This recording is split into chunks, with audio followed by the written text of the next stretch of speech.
During one administration, Air Force One wouldn't take off unless the First Lady's favorite astrologer gave the okay. From communions with dead loved ones to encounters with presidential ghosts, these are the First Ladies who kept things supernatural. While some inhabitants of the White House were more or less content to outsource their occult activities to mediums, astrologers, and the like, Julia Tyler is believed to have taken things into her own hands. She wasn't the First Lady for very long, just from 1844 to 1845. She married President John Tyler when he was already in office, following the death of his first wife, Letitia, in September 1842. Julia wasn't shy when it came to the occult. She reportedly believed that she possessed paranormal abilities of her own, perhaps influenced by similar spooky leanings from her own mother, who held seances and engaged in astrological readings. Julia was likewise said to have held seances at her post-White House plantation home. However, she appears to have believed that common seance phenomena, like levitating tables, were the result of poorly understood magnetic forces and not ghosts. Julia also reportedly experienced the vision of her husband's death during a dream in 1862. She saw him struggling to breathe in Richmond, Virginia's Exchange Hotel. Upon traveling there, she found him seemingly well, and so she went back home. Then he died 2 days later of what may have been a stroke while staying at the hotel. Jane Pierce was the wife of 14th President Franklin Pierce, who was in office from 1853 to 1857. Jane was sometimes known as the shadow in the White House, reflecting a gloomy disposition that was sadly well earned. Before entering the White House, she was highly skeptical of her husband's campaign, openly hoping that he would lose. After he won, the family suffered a terrible tragedy in 1853 when their 11-year-old son Benjamin, known as Benny, died in a train derailment. A grief-stricken Jane refused to attend the inauguration and mostly kept to her White House bedroom. She concluded that this was God's judgment, that the loss of her son was God's punishment. Haunted by the loss of Benny, Jane attempted to contact her son via seances and even got in touch with the infamous Fox sisters, who commanded public attention for their supposed connections to the spirit world. However, some of them later admitted to faking their dramatic seances. It's not clear if Jane went so far as holding a seance in the White House, but she was reportedly visited by her young son in a dream at one point, an occurrence that's said to have brought her some measure of comfort.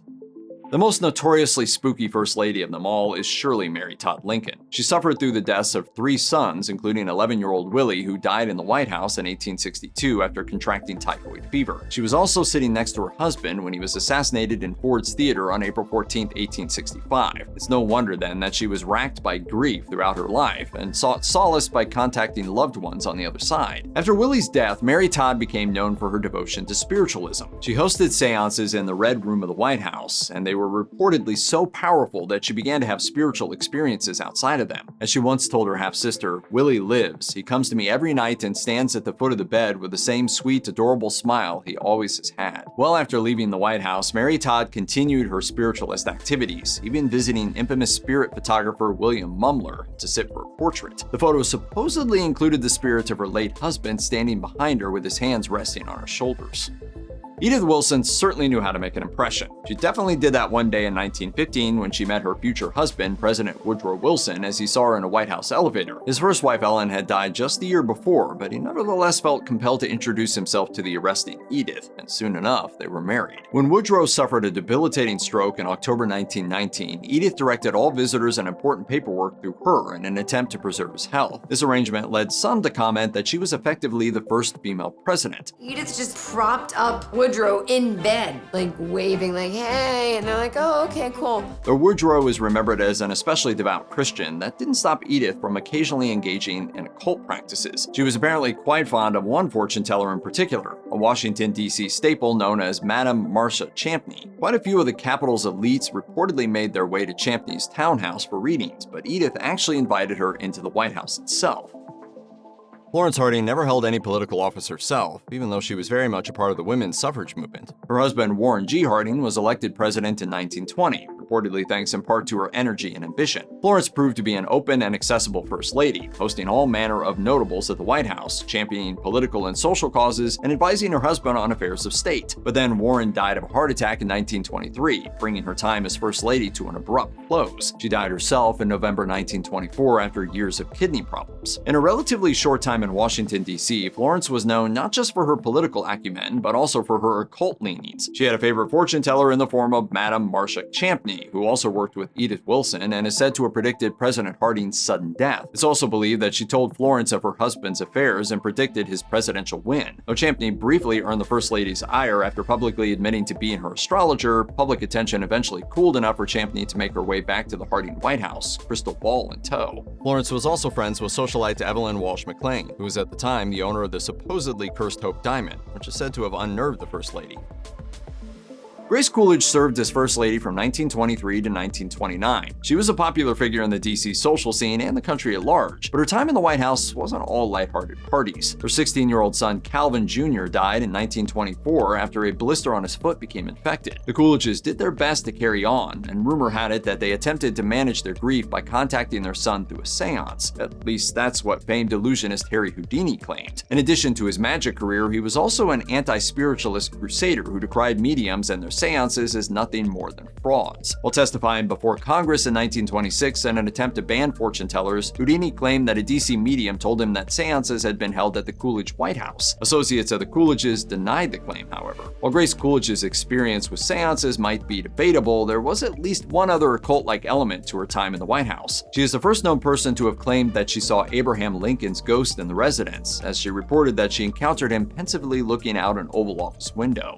Be excellent to each other.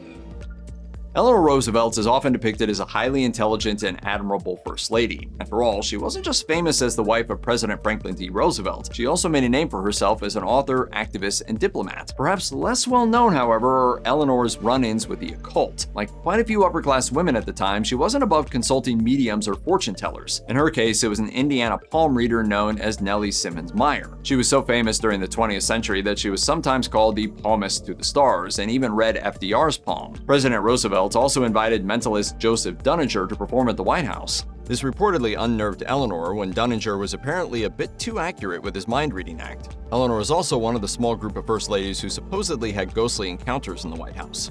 She reportedly felt an eerie presence while working in the Treaty Room, which happened to be an old office of Abraham Lincoln. However, Eleanor was careful not to outright call it a ghost, despite the many tales of White House ghosts. During her time as First Lady from 1961 until 1963, Jacqueline Kennedy was one of the most visible figures in American politics. She was a style icon who gave a tour of the White House that was televised on CBS, and she acted as a champion of history and the arts. Kennedy was also reportedly a believer when it came to the paranormal, though she hardly publicized this side of her life. Nevertheless, she was among the rather select group of people who believed that they experienced an encounter with the ghost of Abraham Lincoln. According to her account, whenever she sat in the Lincoln bedroom, she could feel his comforting presence and took it as a protective sign over her and her husband. However, it's worth noting that Lincoln didn't actually sleep there, though he did use the second floor room as an office and meeting space. Sometimes, Kennedy reportedly took a more direct role in occult activities, engaging in her own form of divination via the use of runestones and the ancient Chinese text I Ching. For the latter, this involved posing a question and tossing a collection of objects, such as coins or sticks. Looking carefully at the resulting jumble would then supposedly yield an answer.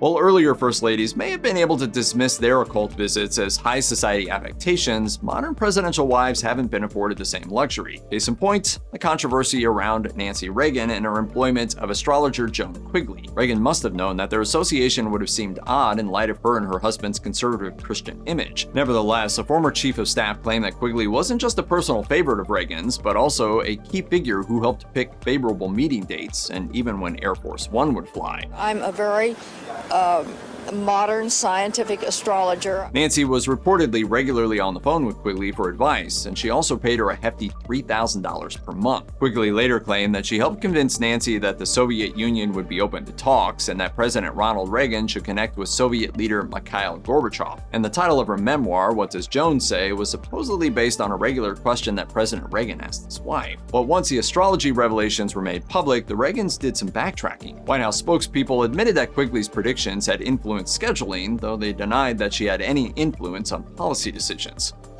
As a former First Lady, Secretary of State, and presidential candidate, it's little wonder that Hillary Clinton has been subject to harsh rumors and wild conspiracy theories. The occult connections she supposedly had back in the 90s now seem like a breath of fresh air in comparison to everything else she's been criticized for since then. Still, communing with the spirit of Eleanor Roosevelt is one of the odder accusations that's been levied against Clinton over the years. When the story broke in 1996, it centered around Clinton's meeting with Dr. Jean Houston, a psychologist with some supposedly New Age leanings. Together, the two worked on a visualization exercise in which Clinton imagined conversations with notable figures like Roosevelt or Mahatma Gandhi in order to complete work on a nonfiction book. But some publications took things a step further and reported these thought exercises as little more than seances. Houston told the New York Times that the allegation that she held a seance with Clinton was nonsense. She dismissed the whole affair as little more than news outlets looking for a made-up sensation. However, Houston did flirt with some more out-there perspectives, as she told the Times, "My whole life has been devoted to pushing the membrane of the possible, to push the boundaries of human capacity."